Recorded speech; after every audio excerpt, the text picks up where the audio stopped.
Have you ever felt that insistent whisper? You know, that feeling you're meant for something more, maybe a hidden calling, a kind of secret mission waiting just for you? Well, today we're diving deep into exactly that feeling. You've asked us to unpack the profound wisdom woven into Paulo Coelho's globally celebrated novel, The Alchemist. And we've gathered your sources, detailed summaries, key analyses to really try and extract the most compelling insights. Our mission here is to give you a shortcut, maybe, to understanding some powerful themes. Things like trusting your intuition, recognizing those subtle signs the universe seems to send, and really grasping what success can mean, beyond just material gain. All delivered through this surprisingly simple yet deeply resonant narrative. Yeah, and at its heart, The Alchemist introduces us to Santiago. He's a young shepherd, and he's driven by this recurring dream he keeps having. But as we'll sort of uncover his path to find a hidden treasure, it takes him on this extraordinary journey, really far beyond just a simple search for gold. It's a quest that ultimately reveals way more about himself than any, external reward could. Okay, let's trace Santiago's journey right from the start. We find him, he's this humble shepherd, peacefully tending his flock in Andalusia, Spain. Sunny fields, pretty idyllic. But he's not your typical shepherd, right? Santiago's got this restless spirit. He loves books. He has a real passion for seeing the world.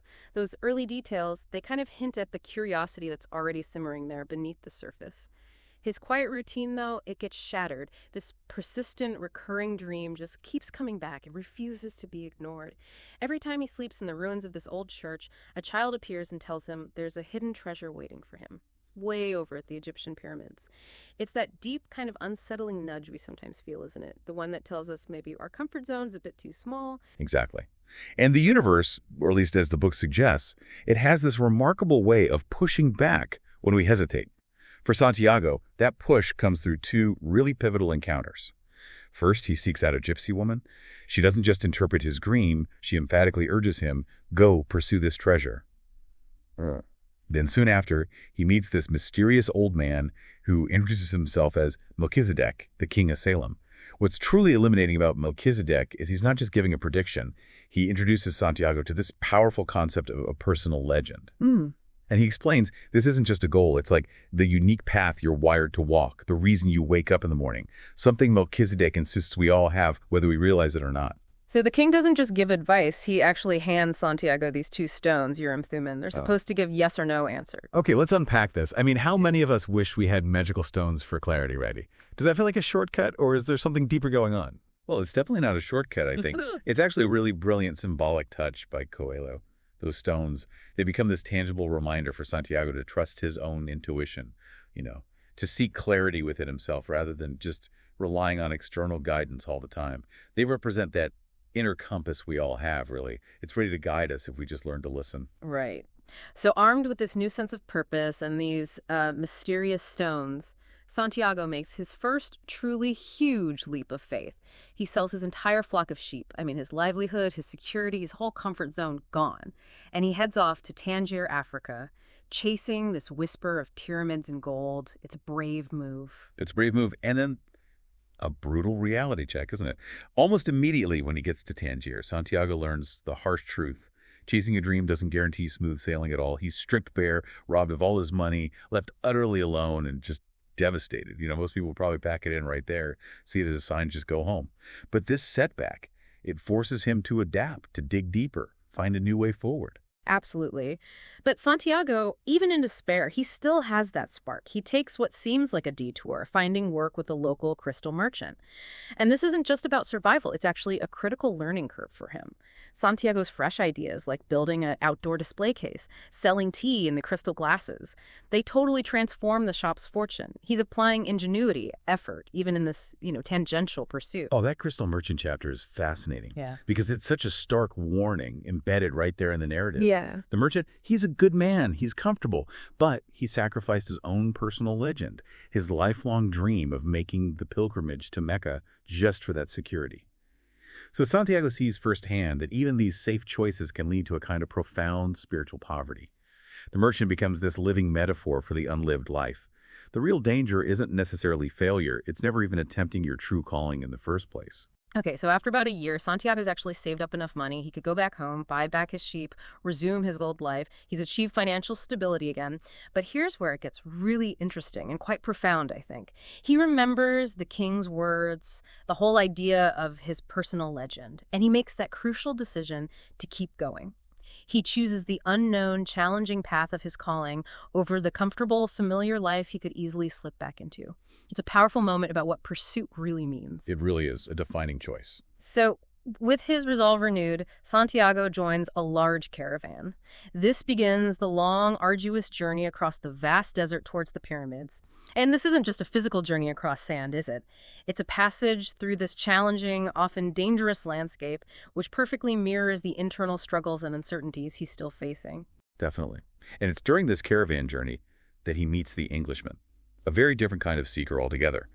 The Englishman is on his own, very singular quest to find a legendary alchemist and master the ancient art of alchemy. His belief is all about turning common metal into gold, finding the elixir of life, a pursuit of ultimate material and physical transformation, very different from Santiago's initial quest for treasure. But Santiago learns from him, right? Even though their goals are different. Oh, absolutely. Santiago gains another really profound piece of knowledge from the Englishman, particularly about the soul of the world. This idea that everything in the universe is interconnected.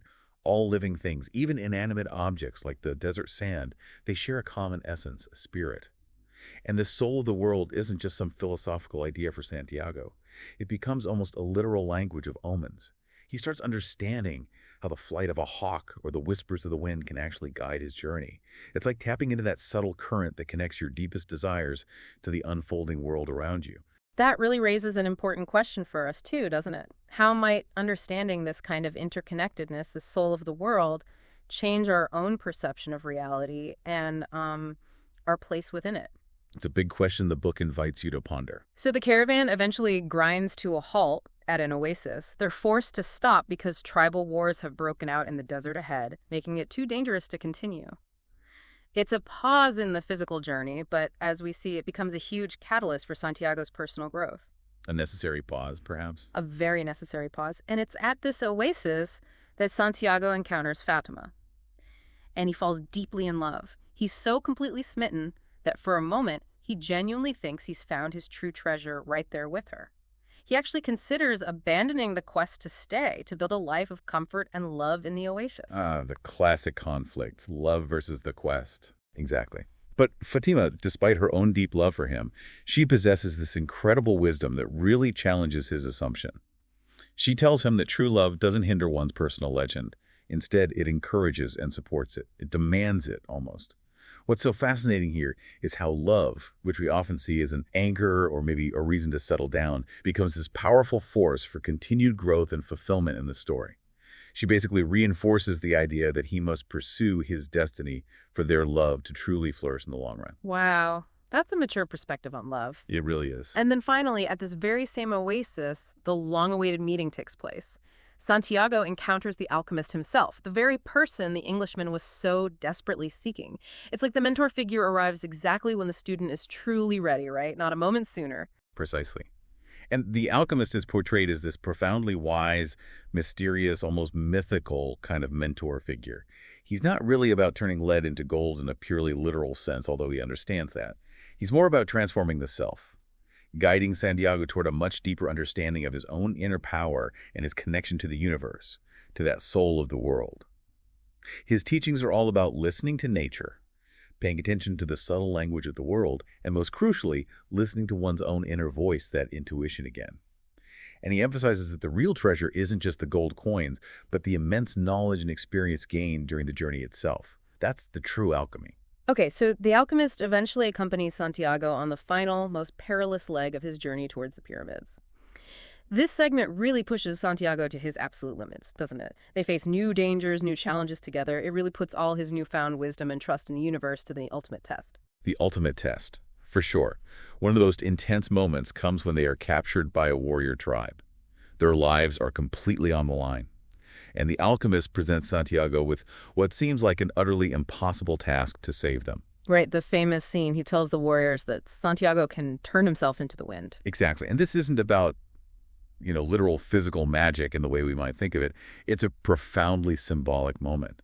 It's about absolute faith in the soul of the world and his own connection to it. It's about manifesting his will, not through some external power, but through complete internal alignment with the universe, believing it's possible. Absolutely. And Santiago is terrified initially. I mean, the odds are impossible, right? Turn into the wind. But then something shifts. He begins to connect deeply with the soul of the world. He starts communicating, in a sense, with the sand, the wind, the sun, understanding that everything is interconnected, that he is part of that universal fabric. And in this moment of just pure conviction and belief, he miraculously succeeds. He transforms himself into the wind, or at least creates that effect, leaving the warriors utterly amazed and allowing them both to escape. It's just a breathtaking moment of triumph, born entirely from inner truth and connection. And the core lesson revealed right there is just so profound. It's that absolute conviction that when you fully desire something, when you truly commit to your personal legend with your whole being, the entire universe conspires to help you achieve it. It's about alignment, it's about trust in the process, and understanding that your will, when it's pure and focused, resonates with the universal will. Incredible. So after all that, Santiago finally arrives at the Egyptian pyramids, the goal he's been working towards for so long. He starts digging where his dream indicated, and it's just completely anticlimactic. He finds absolutely nothing, zero treasure. And then, as if to add insult to injury, he's attacked by bandits. They beat him up for digging there, thinking he's hiding something. Such a low point after such a high. Yeah. But then comes the twist. Yes, the ultimate ironic twist, the true genius, I think, of Coelho's storytelling. As the bandit leader is mocking Santiago for being so foolish as to follow a dream, he reveals his own recurring dream. He describes a treasure hidden back in Spain in an old ruined church buried under a sycamore tree, exactly where shepherds used to graze their sheep, the very place Santiago started. Boom. And in that instant, Santiago has this sudden, electrifying realization.